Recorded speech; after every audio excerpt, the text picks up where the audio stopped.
ప్రతిపక్ష పిల్లి శాపనార్థాలకు ప్రభుత్వం పడిపోదన్నారు ప్రభుత్వ విప్ ఎమ్మెల్యే ఆది శ్రీనివాస్. మరో 5 ఏళ్లు కూడా కాంగ్రెస్ సర్కారే పాలిస్తుందన్నారు. హైదరాబాద్లోని నోవెటెల్ హోటల్లో జరిగే సీఎల్పీ భేటీలో ఎస్సీ కేటగిరైజేషన్, ఇందిరమ్మ ఇల్లు, సన్నబియ్యం, భూభారతిపై చర్చిస్తామని చెప్పారు. కాంగ్రెస్ చేస్తున్న అభివృద్ధిని చూసి ఓర్వలేక బీఆర్ఎస్ నేతలకు కండ్లు మండుతున్నాయన్నారు ఆది శ్రీనివాస్. సీఎల్పీ సమావేశంలో ప్రధానంగా 4 అంశాలపైన ఎజెండాను పెట్టుకొని ఈ సమావేశాన్ని నిర్వహించడానికి కోసం మేము ప్రయత్నం చేస్తున్నాం.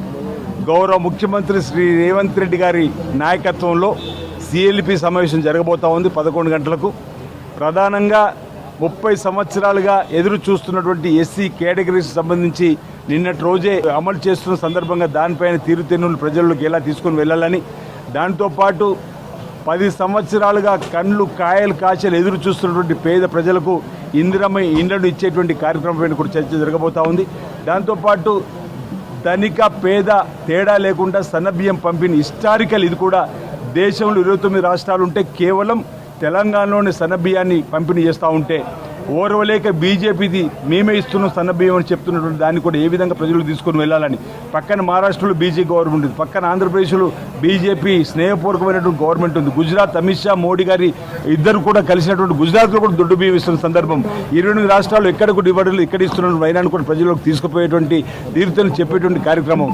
అదేవిధంగా గతంలో ధరణి పేరిట దోచుకున్నటువంటిది ఆ ధరణి చట్టాన్ని పక్కన పెట్టి కొత్తగా భూభారతి చట్టాన్ని తీసుకుని వచ్చి నిన్నటి రోజు అమలు చేస్తున్నటువంటి ఆ అంశాన్ని కూడా ప్రజల్లో తీసుకొని వెళ్ళేటువంటి ఈ 4 అంశాలపైన సీఎల్పీలో గౌరవ ముఖ్యమంత్రి రేవంత్ రెడ్డి గారి నాయకత్వంలో జరగబోతా ఉంది. ఈ కార్యక్రమానికి గౌరవ శాసనసభ్యులు, గౌరవ శాసనమండలి సభ్యులు, గౌరవ పార్లమెంట్ సభ్యులు హాజరవుతారు. ఈ సీఎల్పీలో జరిగేటువంటి అంశాన్ని ప్రజలకు తీసుకుని కార్యక్రమం చేయడానికి కోసమే ఈ సమావేశం యొక్క ముఖ్య ఉద్దేశం సందర్భంగా తెలియజేస్తారు. కొత్త ప్రభాకర్ రెడ్డి గారి వ్యాఖ్యలు చూస్తే గత 10 సంవత్సరాలలో వాళ్ళు దాచుకున్నది దోచుకున్నది ఎంతో తేలుతున్నది.